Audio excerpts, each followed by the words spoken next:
يعني أنا لما اجي انقل نعم. وايديا حطيتها، هل احط ايدي كده ولا ليها دايره ولا ليها لا، شكل؟ انت دايما بتلاقي سبحان الله العقل هو اللي بيديك انا ازاي انا عايز اتعامل معاها. انا عايز اطلع الكلام، مش لازم ماشي. اسالك. الناس تقول لي ما تقطعش لا في لازم، الساعة. لا ده يعني الاجابه 90% منها سؤال طيب، صحيح. اتفضل. طيب انا لازم طبعا لما بحط ايدي في هنا اهو في دراعي دايما هتلاقي حركه شبه دائريه، ودايما الحركه مع اتجاه الكعبه مش عكس اتجاه الكعبه. خدوا بالكم من عكس اتجاه الكعبه يدي طاقه سلبيه، مع اتجاه عقارب الساعه او اتجاه الكعبه تمام بتديني طاقة إيجابية محفزة جدا للمكان ده، وبالفعل الألم بيروح. ومن هنا جت كلمة علم اسمه الطبطبة. مش يقول لك إيه طبطب على العيل بيعيط العيل طبطب عليه، جت منها كلمة طب طب طب طبطبة. أي هذه الحركة هي نقل الإشارات الموجبة بالعواطف الجياشة اللي جوه الإنسان كأب أو كأم للطفل أو كدكتور للمريض، فبينقل له الطاقة الإيجابية دي. احط ايدي على المكان، على مكان الألم وابدا ادعكه. ومن هنا جه العلاج باللمس. العلاج باللمس او الريكي. مجرد من بعيد ممكن ان انا احرك حاجات كده معينه. اقول لك ان سيدنا النبي صلى الله عليه وسلم عنده ريكي طبعا، لما بيحط ايده على المكان وبيزيد على ذلك الطاقه المصحوبه بمدد من الله. نعم. ويمددكم المدد اللي هو كان بيقول اللهم اشفي شفاء لا يغادر سقما. اللهم لا شفاء الا شفاءك. نعم. اشفي انت الشافي. نعم. الكلمات الايجابيه تزيد من بعد اذنك طبعا تزيد من الطاقه وتتحط على المكان المصاب فتقلل الالم بشكل اسرع. دي حقيقه ولذلك يعني مثلا انا بعض الناس لما بيجوا لي في العياده وبكشف من خلال باطن القدم كده، فعرفت ان في عنده مشكله مثلا في بتتعرف. طب هستأذنك عشان جمهورك فتح عليك الأسئلة. معايا أستاذ أحمد. السلام عليكم ورحمة الله وبركاته. أستاذ أحمد اتفضل. ألو. أهلا وسهلا، اتفضل. السلام عليكم. وعليكم السلام ورحمة الله وبركاته. أهلا وسهلا.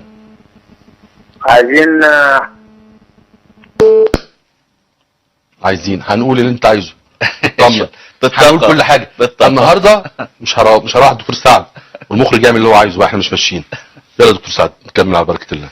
طب فطبعا الطاقة دي مهمة جدا جدا. الكلمة نفسها شفاء. ما هي في عندنا طاقة الكلمة. نعم بالظبط. وقلنا المرة اللي فاتت في الكلمات بتاعت القرآن انه يحمل طاقة الروح، لان ربنا سبحانه وتعالى قال عليه ان هو روح. نعم. ففي الطاقة وفي الاشعاع، وكلام سيدنا النبي يحمل الطاقة فروح.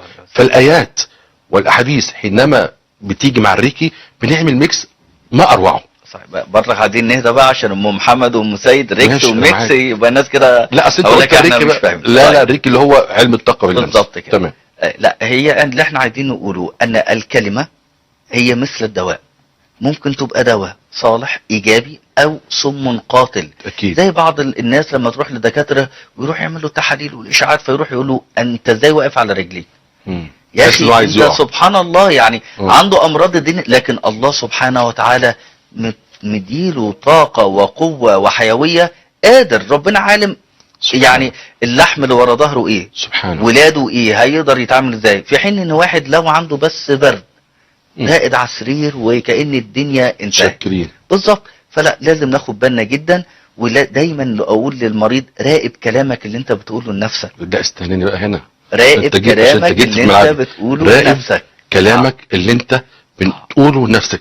هذه ما نسميها ان احنا نرسل رسائل ايجابيه للاوعي. بالظبط. للاوعي. وانا هنا بقول للامهات والاباء احنا عالجنا كتير من حالات الاطفال اللي هم بتوع الحركه اللي بنسميها الاي دي اتش اي او الهايبرتنشن او العيال المزعجين. بتقول لهم بعد ما ينام بربع ساعه في ودنه وقبل ما ينام بربع ساعه قبل ما يصحى عفوا بربع ساعه انت كويس، انت حد كويس، انت جميل. وكمان ضيفوا سر الم نشرح لك صدرك. هتلاقوا حاجات. كلام النهارده غالي قوي. يلا في ساعه. اهم شيء بقى اوعى تديله امر انا عاوزك كذا عاوزك كذا، لا قول له كلام طيب، كلام حلو بالطريقه، صفات جميله جدا جدا. وتيجي عند اذنه انهي اليمين ولا الشمال؟ انا سايب لك الملعب بقى. لا انا عايز اسالك هنا. والله انا عشان اليمين سنه. اليمين سنه والاذن الشمال عند القلب. نعم. تمام. طيب وبهمس كده هو نايم انا بتكلم الكلام ده كله بياخده المخ ويشتغل عليه، زي ما انت حضرتك عارف ان المخ بيشتغل على اخر حاجة معروضة ليه. تمام. فيبدأ انه الطفل دون او الكبير حتى، مش بس الاطفال، انا بشتغل عليه في العيادة، يبدأ يشتغل على الكلام ده كله. تمام. ويبدأ المخ سبحان الله يفرز اروع العناصر الكيميائية المعالجة للمشاكل الموجودة دي. استنى عند المشاكل. حاضر. استاذ مجدي، السلام عليكم ورحمة الله وبركاته. اهلا بيك. السلام ورحمة الله وبركاته. ازي سعادتك يا باشا؟ اهلا بيك، اتفضل. تسمح لي بس اكلم الدكتور سعد؟ تنورنا، اتفضل.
يا حبيبي